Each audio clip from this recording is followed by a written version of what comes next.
Well, good morning, Ezra and the Estee Lauder team. Thanks for coming to talk to me about this interesting topic.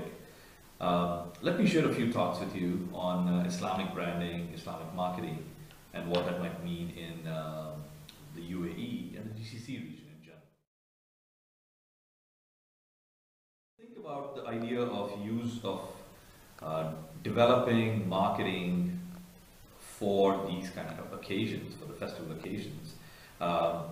I have a couple of thoughts. To start with though, I'd say I think a lot of this depends upon your brand essence and the value proposition that you want to convey. It may be more or less appropriate depending on what your brand is. I mean, to the extent you have a very strong European-centric or global image that you want to portray and that you think is a key part of that resonates with customers, I think you'll have to be a little more subtle in how you marry your brand to a local festival or a tradition.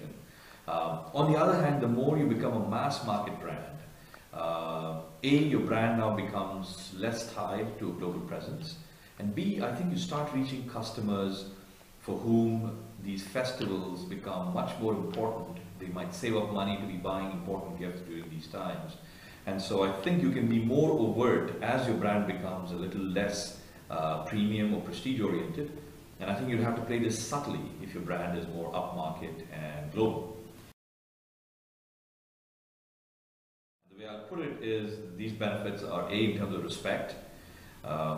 If you're in the region, I think it behooves a brand to show their respect for the local customer, local traditions, and the fact that they have a local presence and they're benefiting from it. So a connection to Eid and to the festivals, even to Ramadan, in itself shows some understanding, empathy, and a respect for the local culture. And that's a subtle effect you could have.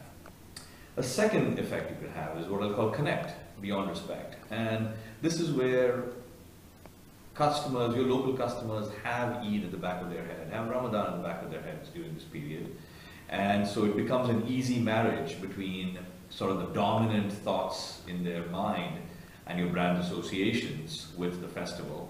And so I think you tend to connect a little bit more, and it's like Valentine's Day, and a Valentine's Day themed message connects back in the States. So I think there is a connection aspect to it again, which is subtle, and it may evoke some positive feelings about the brand. And certainly the third, which is the most overt outcome you might expect, is motivate, which is motivate their purchasing, purchase quantities, purchase volume, purchase timing. Now this is probably a direct sales effect, and so you might get a bump. I would generally expect a 15-20% bump from connecting to a local festival like this. So I think there are three levels of connection. And going back to my earlier thought, a brand like Estee Lauder probably wants the respect part of it and would want to do something to understand that you're respecting the local culture. They would probably want to connect. I'm not so sure they would want the motivate part. I think that's what the more mass market brands want, which is where they actually want to see a promotional sales bump during festivals. So I think there's that variation that I talked about earlier. People are concerned about the commercialization of these very important events, and Ramadan being such a spiritual event. I think people are already concerned about the fact that Ramadan tends to have too much that is non-spiritual associated with it these days.